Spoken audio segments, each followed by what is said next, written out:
we're officially live on Facebook. So, good evening, welcome to a special edition of the Brewgooders Dynamic League Cool group of beer and comics. We're doing a very special podcast, as you can see from the presentation. We're still obviously in lockdown. We're doing a really special edition where we decided, me and Colin have talked about this. I've talked at Colin for a bit about this for a wee while, the idea of we obviously think beer and comics go well together, but we also really like beer and movies.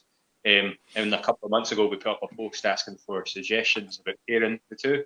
And Mark got in touch with us and said, obviously, source code from Coul Brewing would be a good choice to drink while we talked about the film The Matrix. So that's what we're going to do tonight. Below me, as you can see, is my normal looking like Agent Smith is Colin on the screen. There is something wrong with his webcam. Me. This is deliberate. To my right, is comic book creator and author of actual big books as well. Dave Cook, who has written loads of stuff that you should absolutely check out. We'll be talking about that in detail as we go on. But the reason why we invited him along is because me and Colin are big fans of his cyberpunk comic Kiltopia. So we thought he would be a great guest for this. And I mentioned Mark earlier, he's a brewer. He brews he's been a guest as well on the show before. He's a brewer at Coul Brewing, or one of the honchos along there, and they have a beer called Source Code. Mark's down at the bottom left hand of the screen, already tanking a beer with the code going on behind him, which looks well smart. I would just before we went to air, I would just like to, obviously we're talking about The Matrix. We had a very brief conversation. I'm the youngest in this group by only a couple of years, obviously, but I'm the youngest in the group. So I think we all have maybe different experiences of first coming across The Matrix. I just wanted to go around the table and have a wee chat about it's a film that I think means quite a lot to all of us. So will we just go around? Will we go clockwise from me, and we'll start with Colin. So Colin, what was your first experiences of The Matrix? Well, okay, I was thinking back to what I was doing in 99 when it came out, summertime 99, and I would have just started teaching. So I'd only been maybe 2 or 3 months in teaching computing, so I was teaching programming and stuff. And at that point, it was very geeky sort of thing, and it was a very kind of niche, nerdy thing. In fact, in terms of internet access and things, which is relevant to the movie, we had one computer lab out of about 6 that had access to the internet. So the internet was this weird thing that very few people had any access to, even at that time. So I'd just started teaching, computing stuff. Had very limited access to the internet, and after The Matrix, it just suddenly exploded that everybody was wanting to get on the internet and that kind of thing. I was also in the odd position that I was expecting. I was due to become a father just a few months later, so that was kind of hanging over me as well. Is this real? There you go. That was my experience, or what I was doing at the time when The Matrix came out, and it just looked really cool movie. It was kind of semi-related to things that I was interested in, including computer games. And I remember going to the cinema with my pal to see it because it just looked amazing. Awesome. Mark, I'm going to sit with you for a wee while because it's amazing to have you back with us. But also, there's obviously, as part of your brewing, there's quite a strong inspiration somewhere with regards to The Matrix. So can I first ask you where you came across the film? What was your first kind of experience? I mean, I've been an avid gamer for years, and computing right back from early consoles. I wouldn't even call them consoles. I'd call them. I had a Radolfin that my dad rented from Radio Rentals back in the day, to the Spectrum. So I've always been into that sort of technical, going into wasn't even W.H. Smith's then, it was John Menzies, and going up to the computers, the Spectrums that were on display for sale, and programming in a little bit of code, which would then lock the screen and scroll your name across it. And that was just amazing to be able to do that. So to have that background and then to see something that came out which gave you the chance to be in something which was not a game, but just expanded the ability to call up, with, especially the scene when he goes, I want guns, lots of guns. Oh, yeah. And it was just, and he goes, Tank goes, yeah, and coming in, and it just walls and walls of whatever you wanted. I mean, the concept was sort of boundless. You could have anything you want. You could have a program to fly the chopper, and then that scene when they try to get Morpheus back, it was amazing. I mean, if you've been lucky enough to watch that scene on a 7.1 surround with your wife not in and the volume cranked right to the max, it stays with you. It's phenomenal. It's just the concept of the whole movie just absolutely took my breath away. I loved it, and it's stuck with me ever since. I've got the Blu-ray box sets and the animated stuff, and it's just fantastic. What a fantastic movie. Yeah. I hope that we can stay and talk a wee bit about the other stuff later on, because obviously Matrix is so much more than just one film now. While you're here, can we, while we're directing conversation your way, can we ask a wee bit about Source Code the beer? Which yes, absolutely. Yeah, I caught you. I believe that these, to quote a commenter on Facebook earlier, rarer than a dragon's nut, I think is what he said, or a dragon's ball. I'm glad that I've obviously bought them last month, and I shipped one using social distancing protocols. I shipped one to Colin yesterday, so I think he's in possession of one as we speak as well. Well, what I would say was you guys are very lucky because I couldn't even get one. I'm on the 80s revival tonight, so yeah. Source code is like hen's teeth. I caught you earlier on talking amongst yourselves, and just to let you know, we're looking to be bottling Badger and Source Code this weekend, start of next week. So hopefully it will be available back on site mid to end of next week. It's proven really popular in the circumstances we'll find ourselves in, unfortunately, and it's proven really popular. It's a summer beer. It's lovely. You could have sat outside with us earlier and just chilled. Yeah, to give you a little bit of background on the name, the Source Code. I'm not giving anything away for Andy or that. And Martin, it's Andy's brother. He designed the label, and he's great with our labels. And he got the inspiration for it.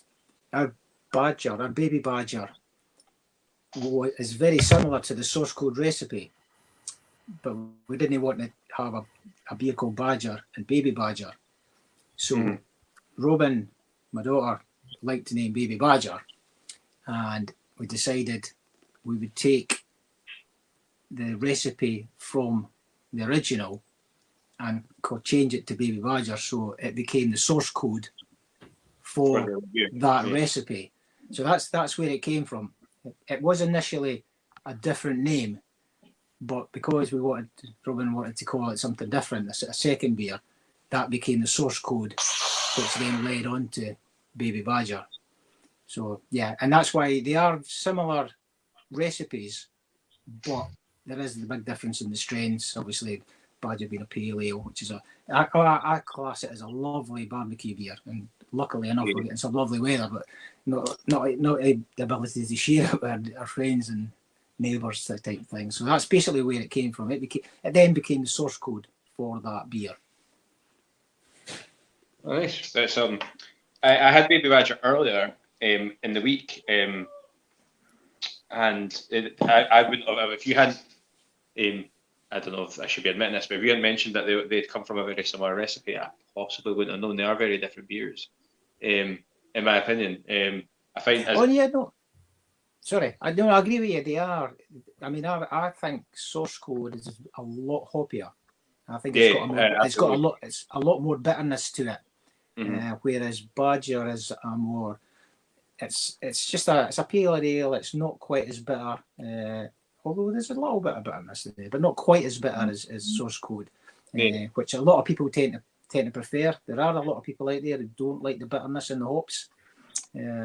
So that's, but it is, recipe-wise, they are very, very similar. Yeah, so. Nice. It's lovely. We'll have a look at it. It's got darker in this room that I'm just sitting in. And it doesn't look very dark and clean, but yeah. Let's have a look. So it's a India Pale Ale, 5.6%. The source of all our passion in the craft beer revolution.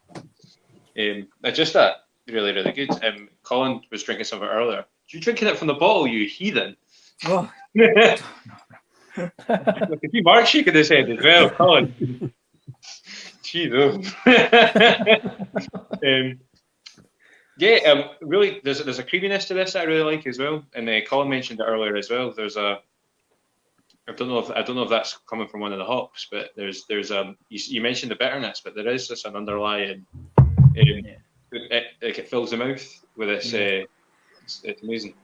Yeah, well, like I said, it is a very popular one, and it will be available mid to end the next week, and we expect it to go quickly, especially if this weather and the current situation continues. People are just enjoying. I think people they're not enjoying this. Don't get me wrong, they're not enjoying this, but they're making the best of what they have. And coupled with the weather, and a nice beer in the back garden, maybe lifts your spirits, and I think everybody needs something just to pep them up at this time. Absolutely. We're certainly doing that, man. Certainly doing that. I'm just having, before we move on to Dave, I'm having a look on I don't know if anyone else is having a look on the comments feed for this episode as we speak. I asked the question what folk our listeners were listening to. We're drinking, what are our viewers and listeners drinking? Jimmy Brown, my wee pal Jimmy, is drinking hooch. You shouldn't be admitting that, man. My friend Darren, he is drinking a homebrew, which I have had some of the homebrew. Darren lives quite close to me, and he brought some of his homebrew beer earlier. And I'm not going to lie, I drank that, and I'm not going to. I have previously messaged Darren about this anyway. I don't want to mention the brewer, but I had quite an expensive premium beer the same night that I had Darren's homebrew, and Darren's homebrew was better in my opinion. He's homebrew an IPA, and it's lovely. I've got another one sitting in my fridge actually for this weekend. Michael Philp is drinking Woodgate cider, and is asking if anyone watching has any suggestions for any types of ciders. Oh, I would on a beer podcast. Yeah, I mean, I like a cider, but it's only ever the one. It's a nice, refreshing drink, and I've got to say, I'm a bit partial to Savannah Dry. I don't know if you've come across it in the bottles. You get it in home bargains at the moment. It's a very healthy £1.39, I believe, and it's a nice dry cider. I can't do sweet ciders. It's not for me, but yeah, it's just, and I'm not overly keen on the fruit stuff. But Savannah Dry, it's a nice dry cider for a summer's day. Just not a cider fan, to be honest. The last cider I drank accidentally because me and Colin went to a beer tasting, and the brewer that was trialing the beer with us had mislabeled his beer, and so he opened one of his ciders instead of one of his IPAs. But it was an amazing cider, actually. I was like, it was really cool. Callum, who's Colin's son, is currently raiding his dad's beer collection. And we've got Laurie from Rochester, New York, is signed in to tell us that she's listening to us while she works. She's in New York, which is amazing. New York State, I think. But she's having to use Google Translate to understand our language.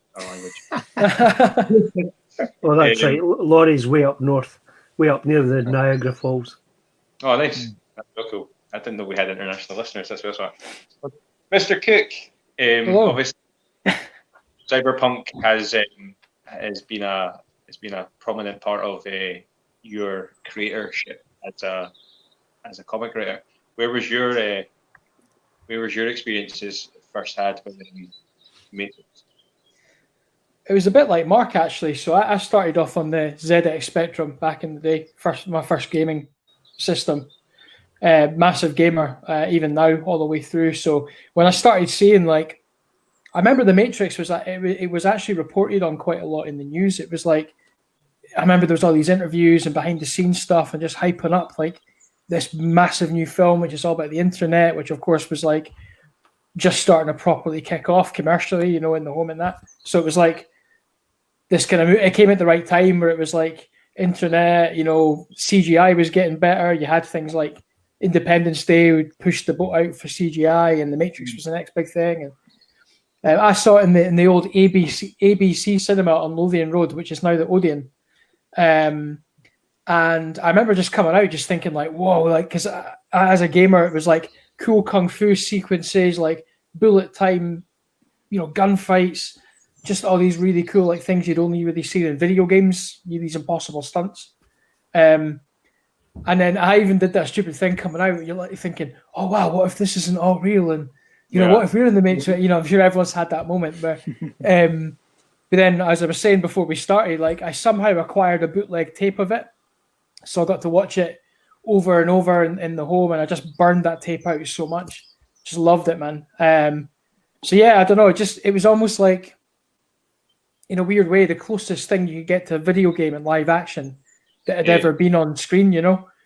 And I think, like, for me, like, I'm a big action fan as well, and that film for me, like, with all the wire fu and all that kind of stuff, like those guys are now involved with like the John Wick movies, and they do a lot of martial arts stuff now, like Tiger Chen and all that. So I'm really into that kind of side of action cinema. So it's gonna this one film has just spawned this massive like action, you know, great group of guys who just make these amazing films. So yeah, massive impact on me as well, really. Yeah. Colin, that's massively distracting. He's entered the Matrix. I think I would probably say my experiences are kind of similar to you. I'm a wee bit younger. Colin was laughing at me. I think I was only about 12 or 13. I think I was 13 because I wouldn't have been old enough to see it in the cinema, and I would have to wait till VHS. And back in those days, you know, you were waiting a good year, 9 months to a year, for your videos to kind of come follow the film.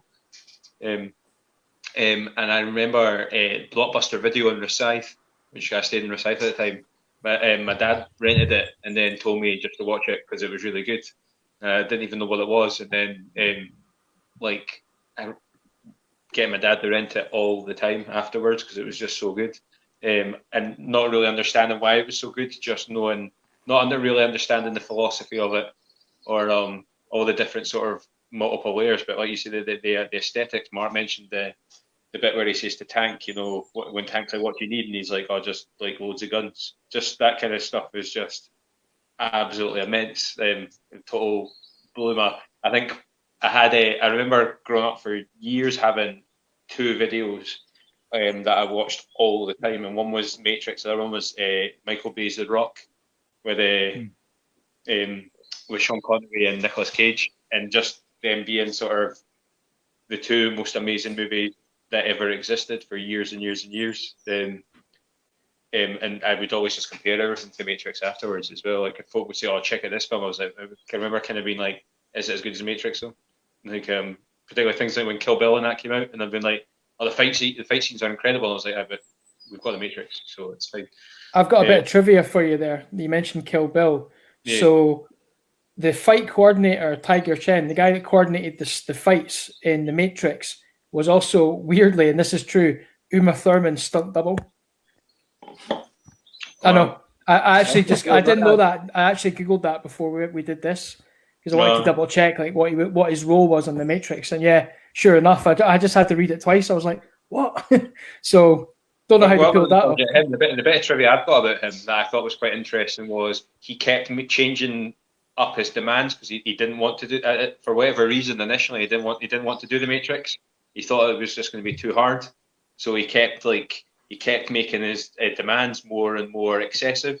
But the directors of the film just kept giving in. They wanted him so much that he was basically just saying like, "Oh, the whole I think he's maybe, I might have got this wrong. I need to double check actually what his demands were, but things like shooting locations he moved because were moved specifically to meet his demand, and like him saying, "Oh, I need extra time to film the scenes. Oh, I can't do it in your time frame. It needs to be much longer." And them going, "Aye, fine, that's fine." And like I think he made like three. He turned the coordination role down 3 times before they actually. Before he gave in to them saying, "Yeah, no, but we really, really want you." I thought that was quite interesting. What's weird as well, right, is that Keanu Reeves did his first director's role. I think it was like 2 or 3 years ago. It was a movie called The Man of Tai Chi. Yeah. And he basically made that film to pay back Tiger Chen for basically helping like springboard Keanu Reeves' action career. So Tiger Chen's like the star of it, and Keanu Reeves directed it, and he's the villain in it. And it's just a nice little Enter the Dragon style tournament kind of fighting film. It's pretty cool. Like, not a lot of people know about it, because I don't think it was in the cinemas over here. But it's a really good movie if anyone's interested in like watching those guys team up again. And the choreography is like amazing in it. Really good. I wanted to check that out. I just noticed Colin's probably shouting at me in some sort of private feed, but. There we go. I'll need to change I'm in charge of the banners. There you go. they've been talking for about 10 minutes and it said it was marked. So yeah, I've also noticed Colin. Colin's getting darker and darker. I think I am too, but I think obviously he's using natural light. He's more and more like a horror movie character as the podcast progresses.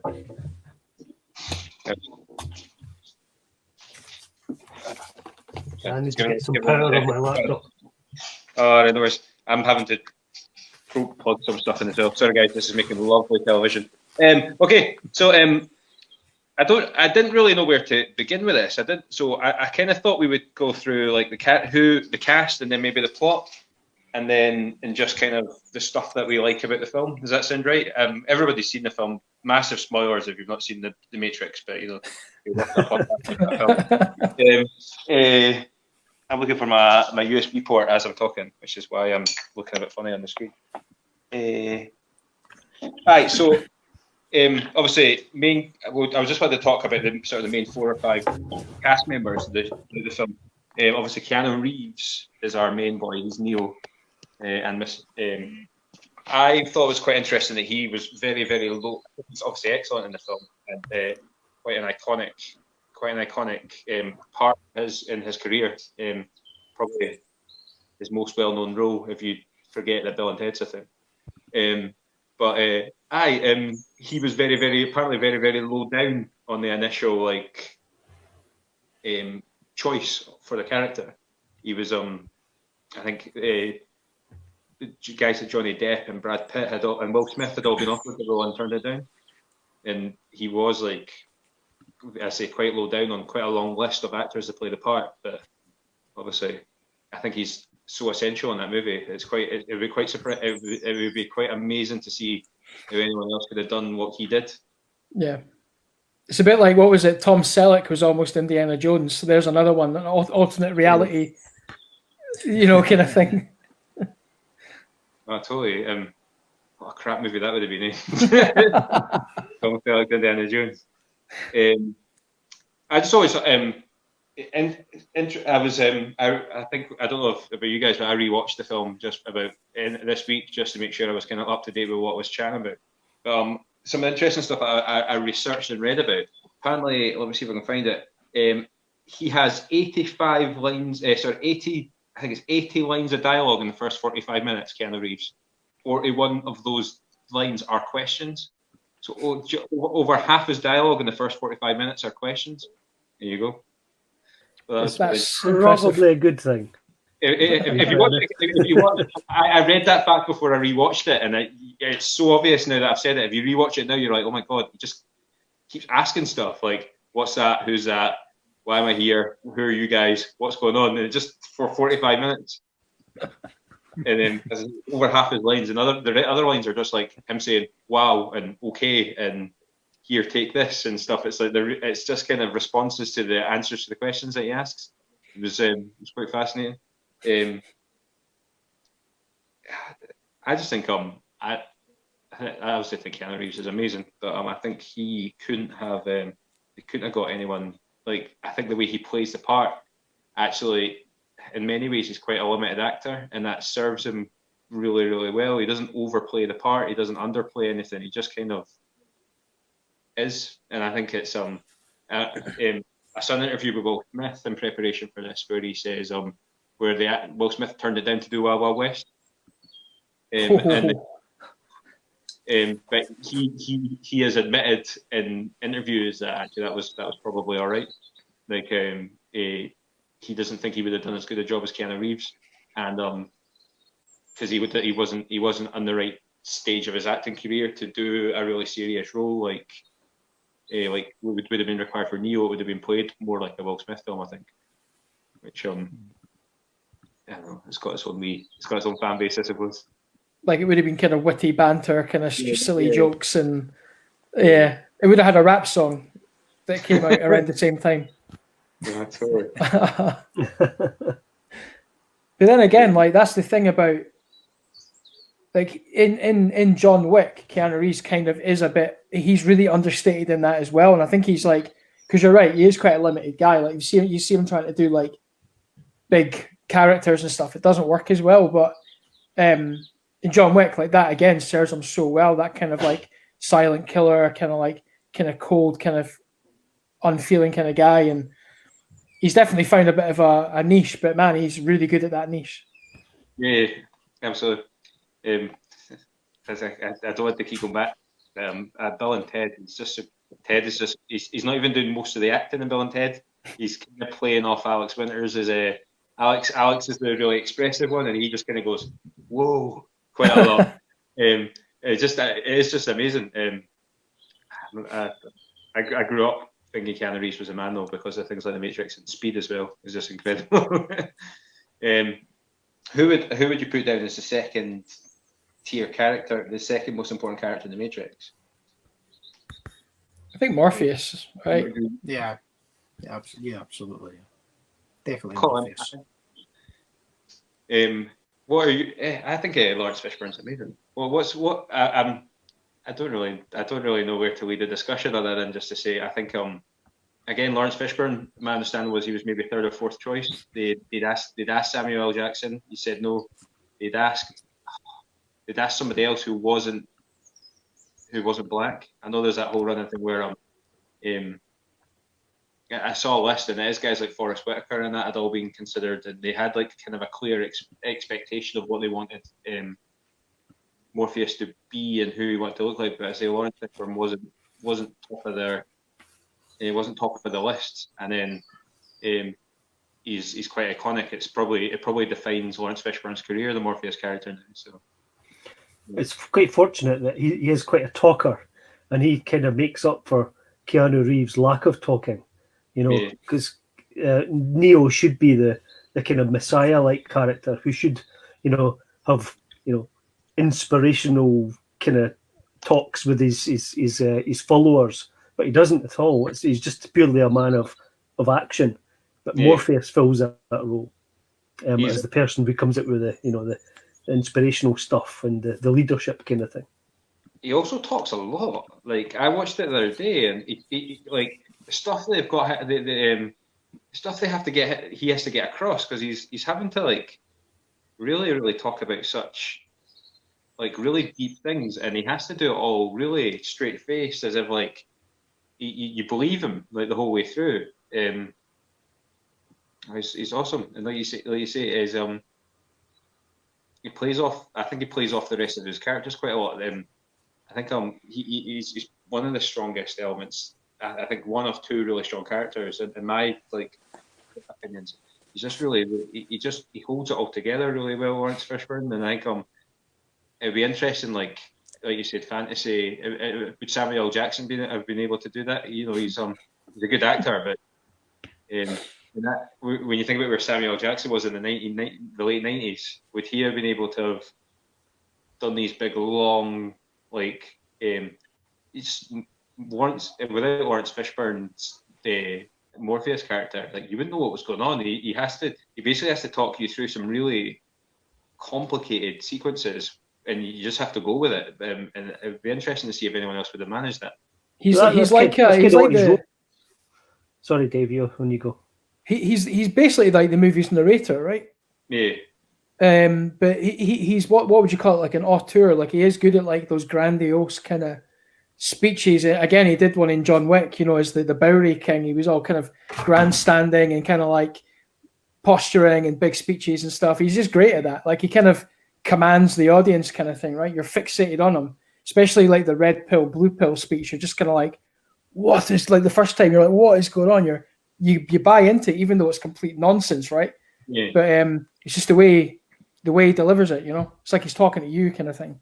Some of his lines are just quite absurd as well. Like there's a couple of bits I was like, I was being uber critical as I was watching it recently. When I was watching this week, and he just has to. He say like, there's a bit where he's like, "Welcome to the desert of the real," and it just works. And you're like, anyone else delivering that line with it? Like I tried to do it the other day, and I can see myself kind of wincing a bit. It's just such a. He has to say some really odd things, and he just manages, and you totally go with it because he's great. I was chatting with Colin yesterday about Carrie-Anne Fisher in particular as well. I think when I was 13 watching this film, I had a very clear perspective of what a leading lady or your main female character in a movie should be, and having not revisited Matrix for over 10 years, I kind of thank you. Props to Claire's just brought me the charger and then gone behind the screen to make sure that she doesn't appear on it. My laptop was about to run at the back of it. Thank you, Claire. I watched it, and I remember watching The Matrix, and just my naive 13, 14-year-old boy brain told me that all main female characters needed to be really, really hot.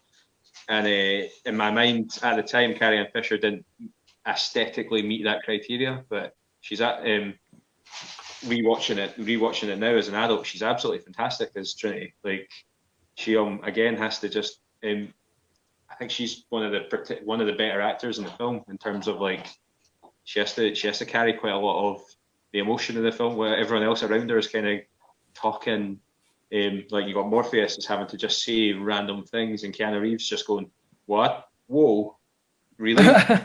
Did I say Carrie-Anne Fisher? Carrie-Anne Moss, I meant to say. I don't know if I'm saying it right. She's just great. I think she does some she does a lot of like the heavy lifting of some of the parts. Particularly some of the scenes when they're in like the Nebuchadnezzar and stuff. She just I just thought she was ace. Yeah, I mean, I think she was. I mean, I'm a bit older, and I still did think she was pretty hot, and I did think she's maybe spawned or a nod to the character from Underworld. I can't remember her name. But with the guns, the hair, and the black tight PVC leather or whatever it was. So there definitely was that kind of image, that strong image for women that definitely came from that. And I still do have, looking back, I still have a bit of a crush. Like one as well. I don't feel Trinity is an overly sexual character, and I think in a lot of other films, particularly in the late 90s, your female lead would be using her looks quite a lot. It's maybe not as much of an issue at them now, but certainly at the time she doesn't play like a stereotypical action movie leading lady kind of character. No, I caught her in was it Jessica Jones? Yeah. Yeah, and I thought, I mean, I hadn't seen her on anything. I mean, I don't know if she just stopped doing parts or she did parts on movies that wasn't my thing to watch. But when I started watching Jessica Jones and she came on, it took me a little while because I reckon I know her, and it didn't click till maybe sort of halfway through an episode with her in it that I realised who it was, and and then when you see her like that, I mean, you go, wow, she is the same person, and she was great in that. I thought she was amazing in Jessica Jones. I don't know if she's taken less roles since then, or just different roles that I haven't seen her in. But yeah, I thought she was great in Jessica Jones as well. I saw her in a few things. I remember watching is it Red Planet? She's in that, which is an awful movie with Val Kilmer. Who again, Val Kilmer was offered Neo before Keanu Reeves did the job. But yeah, she was in that, and she was again like one of the better things in the film. She was really good in Jessica Jones. I really liked her in Jessica Jones. She filled quite a lot. She brought quite a lot of gravitas to like proceedings. Like her and Dave Tennant, I think, carry the first season really, really strongly. That was a good season. Yeah. Just on a note, you're talking about iconic characters in the Matrix. I also think, I mean, there was a few iconic products as well, images. We know to Colin with his glasses on there. It's great. The Morpheus's glasses, the wee pinchy ones. I wanted a pair. I wanted a pair. I never ever saw them. I never ever seen them anywhere available. But I wanted a pair, and also Neo. Was it Neo that had the phone? Was it the Nokia Slide? I had the phone. You had the phone. Wow. I had the phone. I know recently. I think they released it as a modern type, and I really did toy with getting it. But I think there was it didn't do the slide thing. I didn't do that, so I was like, I'll not bother them, because if it doesn't do what it for Neo, I don't want it. But yeah, there was iconic things. Like Nokia, it was a Nokia. It was like a Nokia 8100, I think it was called. It was just a standard Nokia with a wee button that clicked the. Yeah, so you could answer the phone by pressing the button on the side. Yeah. It was, that stood out. And the glasses when he goes. I know a fact about the glasses, and it's probably why you couldn't find them. They had a guy that they brought in to just, and he basically all the scenes were filmed in Sydney, Australia, I believe, and they had a guy who basically sat in the back of an optician's making the glasses for the films. So they were all custom. Wow! Oh, right. And the guy that made the glasses had to apply for the job and had to beat out. Apparently there was like an audition process where he had to hand in glasses against guys like Ray-Ban and stuff like that. And his glasses were deemed the ones. So all the glasses were custom. And they were made. That's probably why then, They said Laurie's on the Facebook chat saying that the name Trinity was really popular after the film. She said Trinity was a popular enough name to have a whole generation of babies named after her, which I didn't know. That's you do see that as a teacher sometimes. Kids coming through with a whole bunch of Pocahontases and things like that. Is there a lot of Neos out there? Neos? No? No, I don't think so. There must be one, surely. Surely someone's done that. Yeah, for sure. Neo's an anagram of one. I was just thinking, you were talking about Carrie-Anne Moss and her character. There's not really very many feminine characters in the whole set of movies. They're all very masculine in what they do. What's that, do you think? It's maybe just part of the situation they're in. They have to be. They're the survivors. In fact, do you know who the most feminine character is in the first Matrix? It's the Oracle. Yeah, absolutely. Oh yeah. I was going to say that you've got the lady in red, the red dress, but she's not really a character. She isn't a character actually. She's a point. She's Mouse's wet dream. Yeah, totally. I love that. Like he sees her, and then Mouse is like, "Did you see her?" Like all like, "Oh yeah," like I made her. It's like, all right, good for you. But see the thing about like we were talking about like Trinity's outfit and stuff, right? I was like a new metal kid, right? I grew up on like Limp Bizkit and like Korn, and the whole first part of that movie before like all the Matrix stuff kicks off looks like it could have been a Korn music video. You know, when they're in the club and everyone looks kind of like their fashion's all kind of weird. And I think Deftones is playing. It's My Own Summer, I think, that's playing in the club. I think. I think you're right. It's just got a proper like new metal video vibe. I think it's Dracula. I think it's Dracula. Rob Zombie's you're right. first, and then it fades into Deftones. Okay.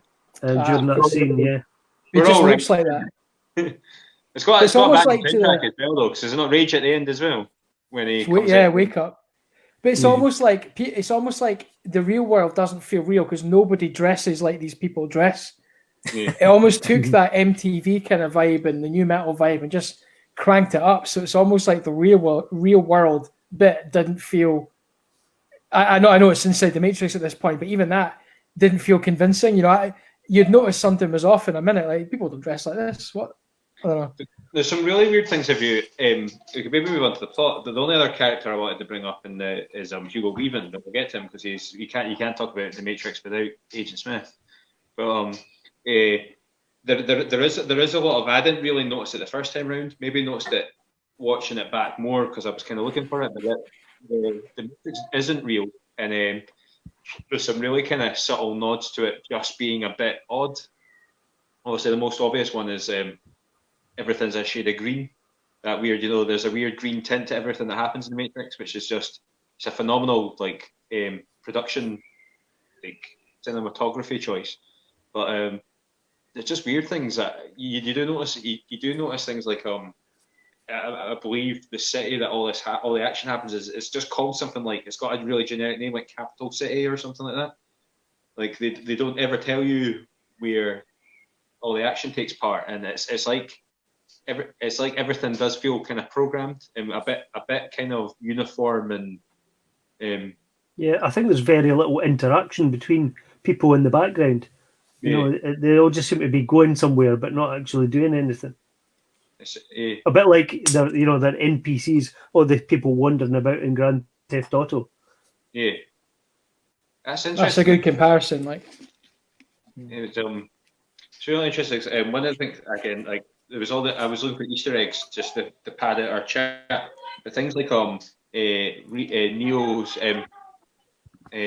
Mr. Anderson lives in room 101. His flat door number is 101, which is quite interesting. So obviously that's the whole. I think quite a clever Easter egg to things like the book 1984, where the whole room 101 is where you go when you want to be when they want to punish you for going against authority. So there's like there's loads of weird things. Like I do really like what Colin's saying about the non-player characters, even like the dance, the rave scene. It feels like no one's interacting. Everyone's just kind of jumping up and down, and as things that you have to walk past rather than folk that you would stop and chat to. Yeah.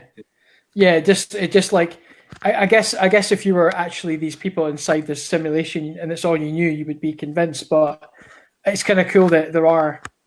The color palette looks weird. Like everyone looks kind of odd. It just doesn't seem quite right from the start. But I mean, cinematography wise, it's got such an identifiable style, though, right? It's a stylish film. Yeah. Well, yeah. Can I just say? Sorry, no, finish. No, go for it, man. No, just say. I don't know if it's just me, but you're saying it's an identifiable style. Do you know, like when the film opens and you get that shot of the studio? It's like your credits coming up before. You get that studio shot with that ripple effect. Yeah. And I mean, I watched the film the other day. It was a Korean movie, and it starts with that. And every time I see that, no matter how many times I've seen it over the years, every time it just springs to me. It's the Matrix. It's the Matrix. It's just every time you see that studio and that ripple effect, the Matrix is starting, and you go, oh no, it's a different film I'm watching. I don't know if anyone else has ever. Just gets that feeling when they see it. No, I totally agree with that. I think that too, because it's got the trademark green at the start of the movie, and and I don't know if that was the start of Warner Brothers doing that, or if it was, or whoever it was, or but it's in every movie now, yeah.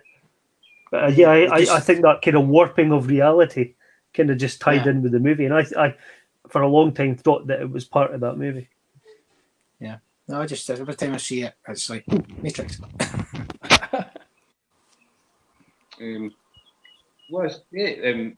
Plot wise, like how did you guys just respond to all the themes when you saw it? What was your can you remember how you felt when you were watching it and you're just trying to work out what was going on?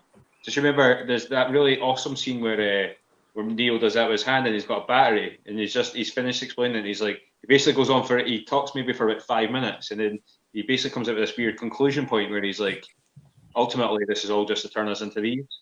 And you're like, oh, okay. I mean, I think when I first watched it, I watched it as an action movie. It was like a sci-fi, computer, guns, action, and I watched it on the first level. And it's not until you rewatch it and then you start going deeper that there's so many layers. Yeah, but I think initially when you watch it, I just watch it as an action movie. And I've seen something recently that said on the tie into John Wick that John Wick was part of the Matrix. I don't get that myself. Maybe that's so deep and so buried, I just don't see it. But yeah, I mean, yeah, John Wick's amazing and great. But there was that tie-in that maybe John Wick is part of the Matrix. The theory around that, I think, is that in the John Wick movies, right, you get the assassins like killing each other in broad daylight. Nobody seems to notice that these things are going on. And I think that's maybe like where that, like the NPC thing again. You know what I mean? Like they're not really meant to see it because some of the kills in John Wick, you're like, there's nobody seeing this. Like you're in a crowded street. Like what's happening here? Like my favorite. I watched a video last night about all the Matrix theories. Like how do they get around plot points and what's the one of my favorite ones that I read was in that fight scene in the Matrix. What's the second one called? It's not Revolution. It's called Reloaded. Reloaded. The fight scene between Neo and Smith, and it's ultimately like obviously the real world explanation is the CGI looks a bit wonky and a bit funny because they were trying to do something that they just weren't ready to do. Like CGI hadn't got that good yet. I read a really interesting fan theory that actually what had happened was the Matrix was designed to be a human, like a place where they could like trick humans along as they used them for thermoelectric energy. But the whole thing about the Matrix was never designed to have Neo with his abilities fighting Agent Smith with his abilities. They were both mods effectively in the software of the Matrix. So what the Matrix had to do to accommodate their fighting was lower the resolution.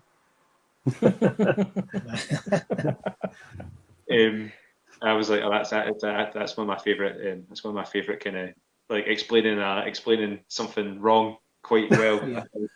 You see that now that Netflix has decided to drop the resolution for everybody else now, and so I mean, is it art imitating reality? I mean, yeah, it's happening in real life. Here's how you go full circle from that, though, right? Is that his stunt double in that scene against all the Agent Smiths was Chad Stileski, who directed John Wick. All right. Oh, so it's kind of like they're all kind of pals. That's the thing. That's how it all kind of came about. But yeah, weird little fact. I also read that a lot in that particular scene, a lot of the like a lot of it was CGI, but they used loads of stunt doubles for Agent Smith as well, and most of the CGI goes towards making them look like Hugo Weaving rather than. So like at one point there was just loads of guys all dressed like Agent Smith punching Keanu Reeves. Well, we just maybe talk like obviously the plot's mad. Like you need to watch Matrix. There's no point taking part in this podcast if you've not watching this podcast if you've not seen it. The plot's mad. There's loads of really interesting multi-layered sort of theological arguments that you can pull out of it. And there's just like obviously the aesthetics and the reasons we like it are. I like it because as a film I love it because of the I like the crazy idea that there's a sort of Descartesian like I think therefore I am kind of stuff, and then but actually what if your reality is manipulated? There's a lot of really interesting stuff. Me and Colin talked very briefly yesterday about things like them deliberately using biblical and ancient Greek names and a lot of stuff, even down to the names of the spaceships and stuff. And obviously Morpheus, he was Morpheus is a king in I believe Morpheus is a king in the Old Testament. I should probably know that as an RE teacher. But there's loads of all that stuff going on. But ultimately, there's just so much stuff going on in there that's really, really cool. We'll just fire around the table and talk about what our favourite bits are and like why we're still chatting about this film 20 years later. while we were drinking beer that's got a sort of Matrixy theme. Colin, what do you love about it? I think it was quite one of these films that just suddenly inspired lots of things. You suddenly saw people, wearing outfits like the characters. In fact, I just have to tell you, just a few weeks ago, I was driving with my son in the car, and I saw a guy walking along the side of the road in the long coat, the glasses, and everything. And I just went, "Oh, this is the Matrix." My son just laughed because he has seen it, but I hadn't seen anybody dressing like that for a while. Because I don't go to the right bars. But it suddenly, all my students were kind of dressing up like that, and wearing sunglasses indoors. And anytime they were doing stuff on a computer, making something, it was all green and black, and even the music. I think the soundtrack is a lot of people forget about the soundtrack.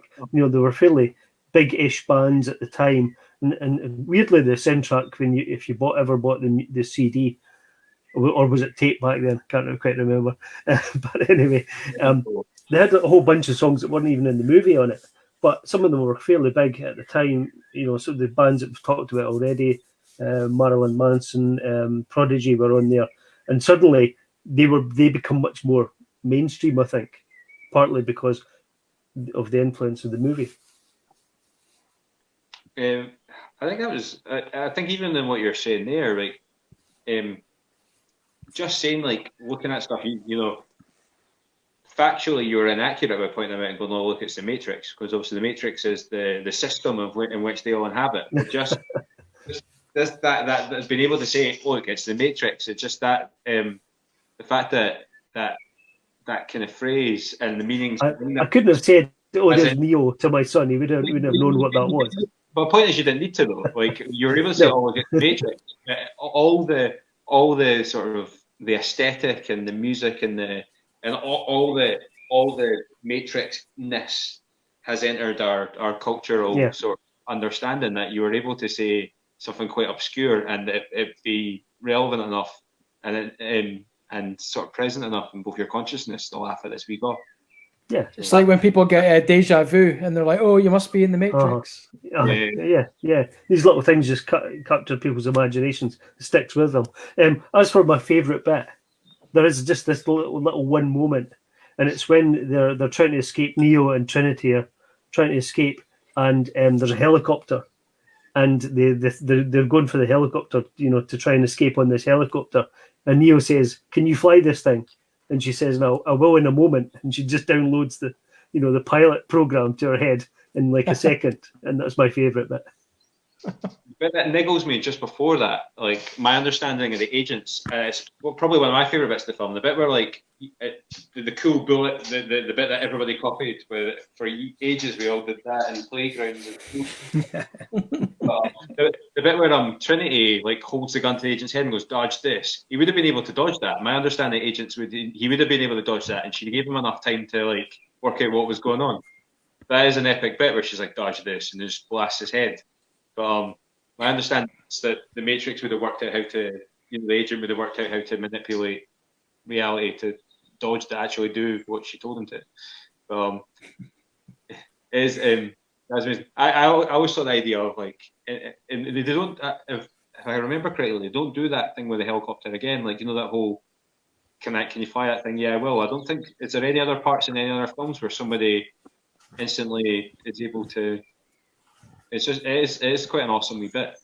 I don't think so. I think you're right. Yeah, it's quite a cool plot device, but they just never did anything with it, I don't think. Yeah, it's surprising because "I know Kung Fu" line became quite a thing. Yeah. Talk about the Kung Fu bit as well. That the thing that when Keanu Reeves does he, like, wipe his nose at one point, and does during, like, he does, like, a weird, like, nose wipe during, like, when he's doing all that stuff with Morpheus. Apparently, he improvised that because he'd watched Enter the Dragon the night before or something. Oh yeah, the bit in the subway near the end. Yeah. And he gives it the old Bruce Lee. He could licks his own blood and looks down. Yeah, I mean, that's a classic. I mean, I grew up with Bruce Lee back in the 70s, and that is a classic Bruce Lee move. And yeah, it definitely is a nod to that. Yeah, you're talking about my favourite bit. Yes.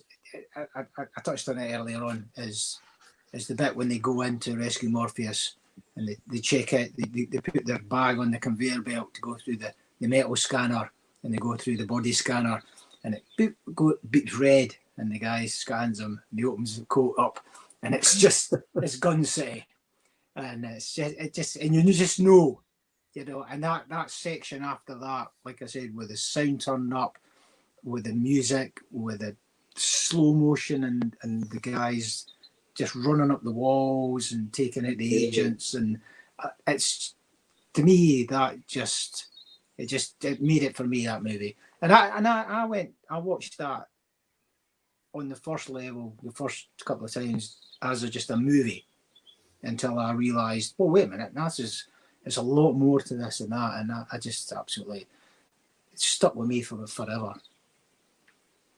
I think rewatching it recently, that scene, absolutely, like you do watching it, right? Oh my god, like you forget how good it is, and you forget the music and just the bullet time aspect, like folk. I don't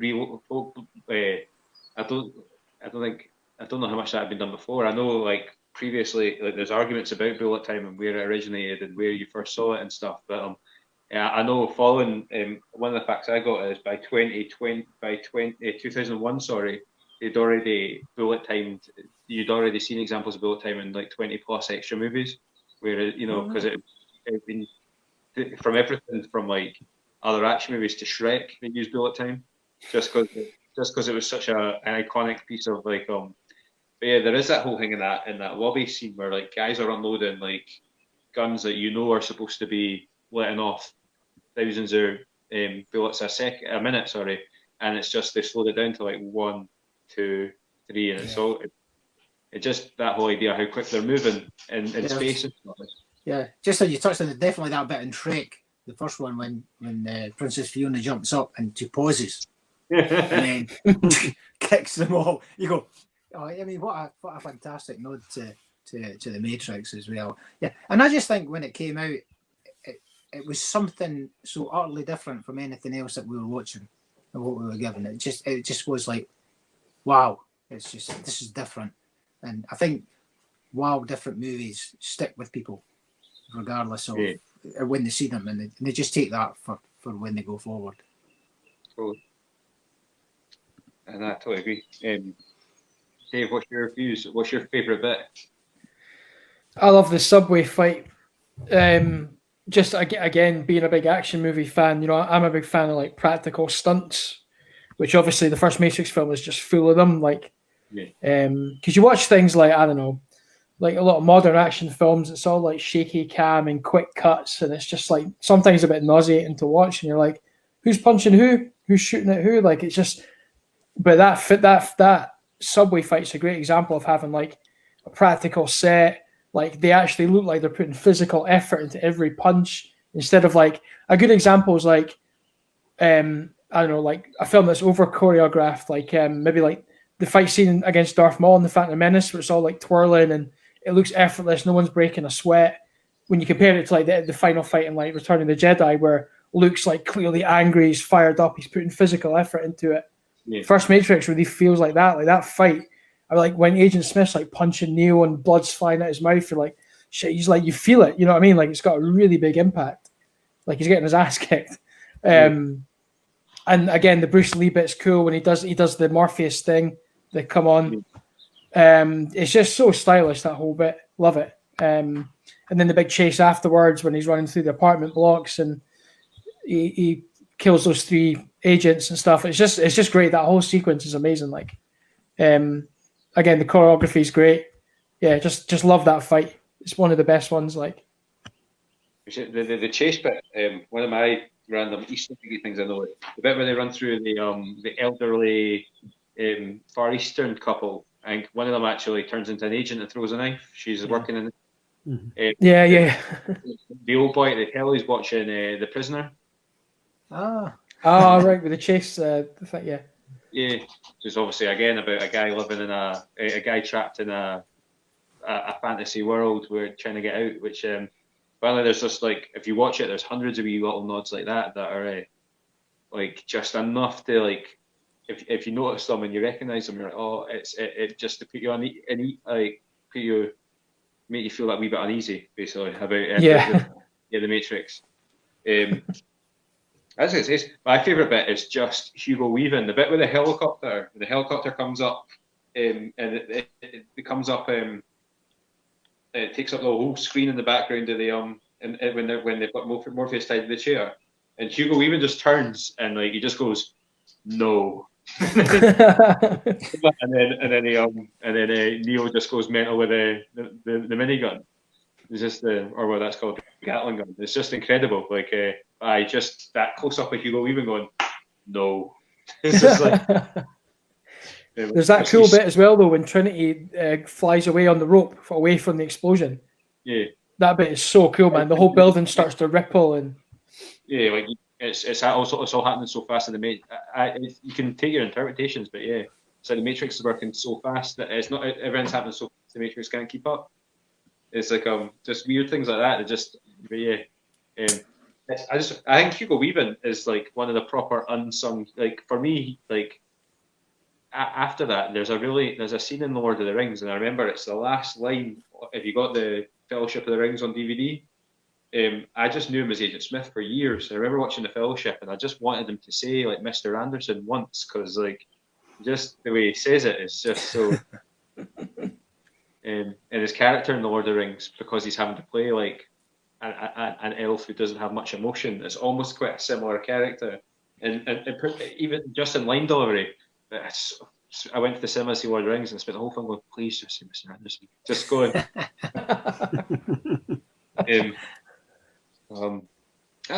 What did you guys make of like everything else? Probably bring it to a close in the next 5-10 minutes. What, unless we haven't mentioned anything about the film. There's folk. I hope there's still folk in the chat. There's still folk watching. What is there in the Matrix that we haven't spoken about that you think needs to be mentioned? I could talk about this for hours. In very much the way that this is just the presentation of this is just three guys drinking beer talking about movies. But what do you guys think of the legacy? What did you think of the sequels? Do you think they added to or take away from the mythos, that kind of stuff? Well, I just say, personally, second one for me, there was things I liked in it and things I could have just, that was to me, that was the weakest. The weakest of the three was the second one. I would agree, but everybody, a lot of people say Revolutions is the worst of the three, but I didn't like it. No, I mean, I liked the virus twins. I thought that was a good idea, a virus in the system, and you couldn't kill them and they could do what they wanted. And I liked the idea that the guy with the key, because there's some system that can unlock all the systems and you can get through. But I just thought they rushed it and it just wasn't well written. And the flying thing and for me, I was so excited after the first one. I just thought it was rushed out too quickly. A couple of good ideas, and great action. I mean, the section on the motorway, when the guys on the bikes and they vanished and came back. I thought that was great, and I loved that. And you couldn't beat them, but Neo could still try to fight them, and that it was great. But yeah, that was the weakest one for me, and I loved Revolutions. I loved it. I like you say, they were standing the ground, they were fighting. It was a good idea. Maybe the end was a bit weak. I don't know. Kind of rushed it, maybe possibly, but up until that point, I did like the third one. I do like 1 and 3 for me. Yeah, I know a lot of people will disagree probably, but for me that's what I think personally. I like that mech fight in Revolutions. That was well cool. It was totally didn't really belong to the trick movie, but it was pretty smart. Like the mech stuff was cool. What about you, David? What's your view on the sequels? I loved that chase scene in the second one. Some of the stuff that goes on in that, again, it's that video game thing where like there's like cars flipping about in slow motion, and like some of the CGI doesn't stand up too well now, but obviously it was quite for the time. It was like mind blowing stuff. Like it's when Morpheus is like fighting on top of the truck and he's doing backflips on the truck, and even I don't know, it's just all these things together just made you go like, what is happening here? Like, that whole chase sequence is probably my favorite bit of the film, to be honest. But yeah, I like the idea of the little keymaster guy. You know, the guy that can open up doors and sort of like warp zone to like different places using all his keys and that. That was cool, but I don't think they used him as much as they probably should. But and then of course that bit at the end when there's all the big philosophizing. Forget that guy's name, the architect or something. I think it's the architect. Yeah, oh man, that bit I was just like, right, there's an easier way to say all of this, but you're just so far up your own. Do you know what I mean? It's just like, come on. I don't mind the second one either. But I still don't understand. I don't think I understand what the architect says. I think the fact that the architect says that, and then there's a scene about 5 minutes later when Neo does the thing in the real world where he's able to put the Sentinels to sleep. I never understood kind of. For me, I was like, I can't work out how this is all happening now, and it totally took away from the film. And I think that's probably why I got so angry at Reloaded. It was like, whoa, yeah. It's like when Smith can somehow exist in the real world as well in the third one, and it's just like, they haven't explained how that's actually possible. I remember at the time though, there was all these theories like, oh, the real world is actually a second Matrix, like a second layer to it all. But who knows? It's some sort of Jesus philosophizing. He's got powers, and I don't know. They lost me. The Agent Smith in the real world, I thought was because the Smith software had infected the brain of that guy, and so therefore I was able to make enough wee connections to sort of work out how Smith could exist in the real world, but I just couldn't work out how Neo was able to like turn things off. Yeah, in the world with his mind, it just got kind of weird. Colin, what's your views on?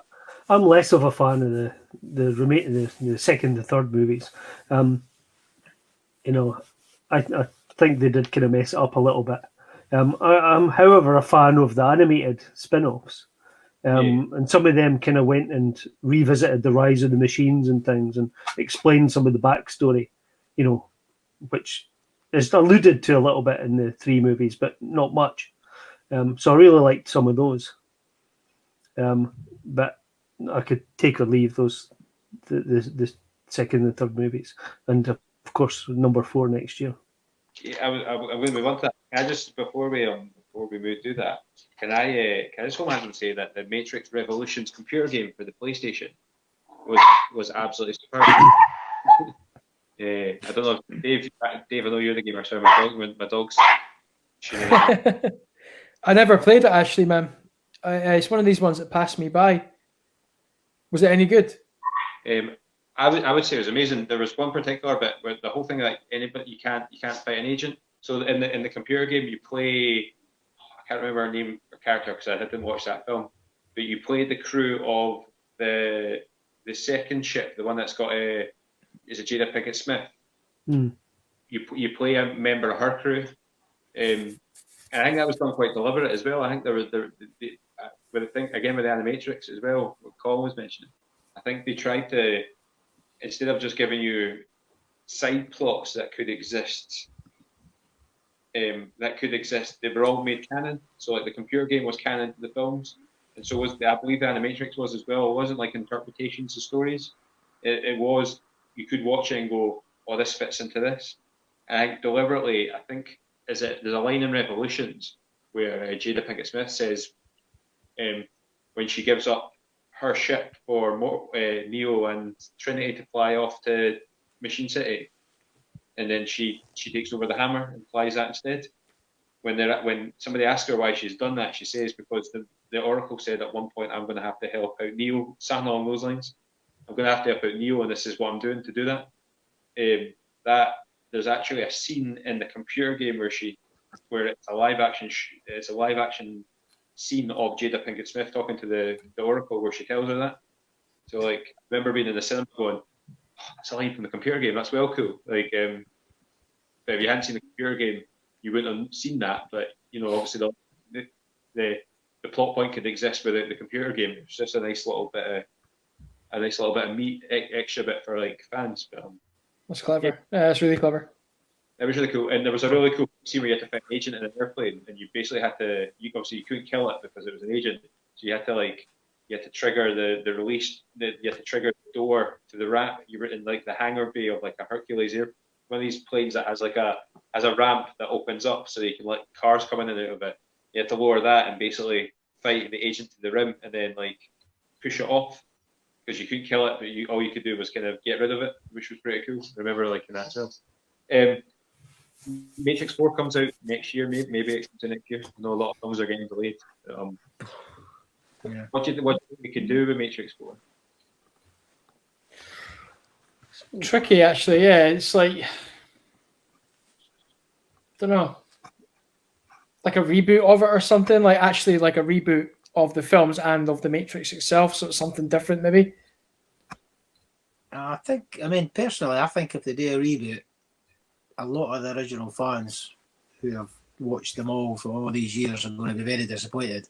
I mean, I personally, I don't like reboots. I mean, a lot of reboots are done well, and yeah, but I mean, just come up with something new. You could take a great film and remake it with different characters and make it modern for the new people who have never seen the original or whatever. Same with a lot of songs and that. But I think they'd be doing an injustice to the people who have loved the originals. I think they need to do something that makes it more modern. Yeah. And it's going to be tricky. It's going to be tricky to bring them back without a massive degree of belief, suspension of belief. Yeah. I've been interested. I say I think Keanu Reeves is going to be in it. So I think he's. Well, yeah. So well, I thought Carrie was doing it. I'm not yeah, sure. and Jada Pinkett Smith as well was supposedly signed up for it too. So yeah, I mean, I know that they're all. Well, I'm looking at.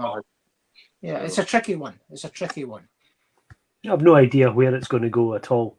I mean, if I was just, for whatever reason, suddenly given the job to write a new Matrix movie, I just really don't know where I would take it.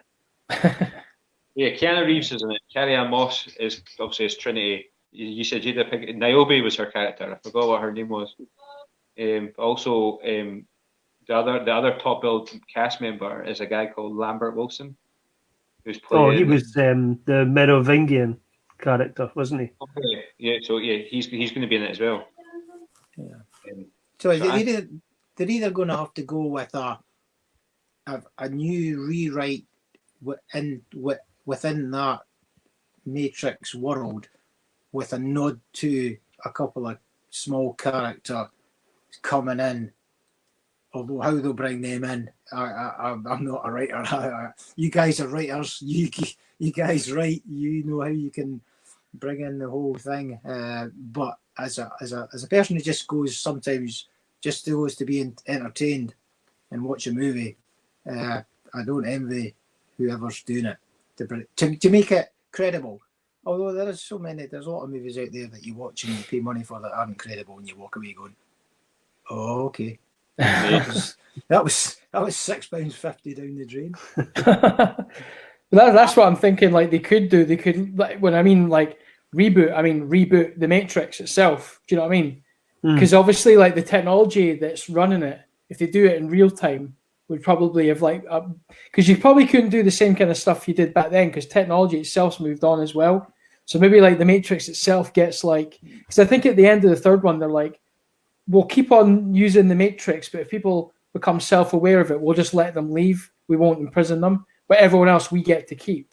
So maybe like they have to do like an upgrade on the system or something, like start over. So there's all these new tricks to do and all these like new things. Like I don't know. Like again, like Colin, like if you gave me like carte blanche to write a new Matrix movie, I'd be like, don't know, don't know. But it'd be quite cool if they did something like that, like almost like a clean slate, but not undoing the ones before, like a new trilogy or something, like maybe. Yeah, tricky one. It's tricky. Yeah, really massively tricky, yeah. part of me was like, when I was thinking about how they were doing, I was like, oh, maybe the Matrix is just evolved because society evolves at a rate. And then, like, my interpretation of the Matrix was it was always set. It was designed to be a late 20th century set, and then because there'd been several Matrixes before, they just reset it for that time period all the time. I don't know if I maybe misinterpreted that with like almost like a programmed history to suggest that like things like the Victorian period and that all happened. Because that's what that architect guy says. He says to Neo, like, your job is to, like, he's basically like a human reset button. He's like, your job is to go through this door, it'll reset the Matrix and undo kind of the damage you've done already. And you get, I think it's like you get to pick five males, 5 females to basically repopulate the virtual space. So maybe it's like maybe that happens, or I don't know. You could theorize all day about it. It's like we'll probably never get anywhere close to what they're actually going to do with it. Yeah. Right, before we finish, that's been an hour in that, and I do feel like in many respects we've not even scratched the surface because it's such a film that you could just talk about forever. Is there anything that we haven't talked about that we want to mention? Now, I'd find some really interesting things that I've found interesting. There's a weird coincidental thing. It's probably not the last thing to end on, so someone will have to come up with something else. But the expiration date on Mr. Anderson's passport is September 11th, 2001. In some weird sort of coincidence. What else is interesting? Right, someone's going to have to come up with that. I don't know why I just threw that out there. I just thought it was quite interesting. I wrote down loads of notes. I mentioned Sandra Bullock was supposed to play Trinity. Was that before or after Speed? It was after Speed, so it would have been Keanu Reeves and Sandra Bullock again. Oh wow, cool! Yeah, they were pretty good in that together. Yeah, they were. That's quite cool. One of my favourite Keanu Reeves lines ever is in that film, where it's like when he's fighting Donald Glover, not Donald Glover. Who's the bad guy in Speed? What's his name? Dennis Hopper. Dennis Hopper. He has a fight, and then he's like, Dennis Hopper says something like, "What makes you think you can beat me?" And he just pushes him up high enough that he's his head off the thing. He's like, "I'm tall." I love it. I don't know. Any other thoughts on anything about the Matrix, guys? No, I just think it was an iconic movie that it was just something different that it came out at a time then when people were starting to experience the internet and the ability for electronics to do stuff for you, regardless of the little blue line and your mother-in-law phoning you up after 3 hours going, "I was trying to phone you," and your answer was, "I was on the internet." I mean, that was a classic for us. I mean, yeah, I mean, you must have experienced it. I mean, you were sitting there on Yahoo or AOL. Oh, AOL, that was me at the start. AOL, and then you'd get the phone call. As soon as you disconnected your internet connection, you'd get the phone would go bring. You go, "I've been trying to call you. What's wrong?" "Nothing. No. Mark was on the internet." So yeah, I mean, and how far have we come? Yeah, 150 megabytes. I remember kind of being handed the internet, not like obviously like my dad giving me access to the internet and saying it's literally access to everything, and then sitting in front of it and going, "What do I do with it?" Like Michael Phelps, he says one of his memories is he played a game called The Path of Neo, where you had to choose either the red or the blue pill, and when he chose the blue pill, the game just ended. Oh, right, cool. Okay, guys, thank you. Well, I'll bring it to close. Thank you so much for coming on. Please check out Dave. Where can you find your work? For following Killtopia or comic, it's just facebook.com/Killtopia comic. That's probably the best place to find all my stuff, really. Magic. And Mark, where can we find your beer. I was trying to think of a poetic way of explaining that you're a beer. Well, I suppose you best just checking it our Facebook page, Coul Brewing, or our website page, coulbrewing.com, and see when we've actually got some more beer in stock. But could I just say before, what was that movie that you said that featured Keanu Reeves and the guy that played his stunt? Not his stunt double. Oh, yeah. Because I want to watch that. I want to find that and I want to watch it. Yeah, it's really good. It's called Man of Tai Chi. Man of Tai Chi. Yeah, I'll pop it in the chat. Actually, I'll type it down. That'd be great. Yeah, absolutely brilliant. It's really good. Yeah, I'll make that an effort over the next couple of days to watch that because it sounds amazing. Yeah, it's great. I mean, it's basically Enter the Dragon, but kind of like in it with a new kind of modern kind of setup. It's really good. Yeah, that's me for my young guy, Bruce Lee. So yeah, thank you very much, and I've had a great night tonight, guys. Cheers. Thank you so much for coming on, guys. Me and Colin will be back next week with John Irvin, who is a coordinator for the ExoCon, which was hopefully going to be, and hopefully will still be Scotland's first Ghostbuster exclusive convention, where they had actors and comic artists involved in various Ghostbuster properties. He's going to join us, where we're going to drink Stay Puft by Tiny Rebel and talk about Ghostbusters. Awesome. Is it just Ghostbusters or all the reboots and stuff? A bit like this. So like a bit like our talk about the main movie and then what other stuff they did that we like. All right. Real Ghostbusters. Real Ghostbusters. Afterlife's been delayed. That's what it was interesting about Matrix 4 is due to come out next May. A week like May 2021. I don't know if it'll get delayed, but absolutely Afterlife was supposed to come out in July and it's been moved back to March next year. Which is a shame because it looks really good if you've seen the trailers for that. Yeah. Well, we'll talk more next week about it. Absolutely. So thank you for coming on, guys. Cheers, guys. Thank you. Cheers. See you later.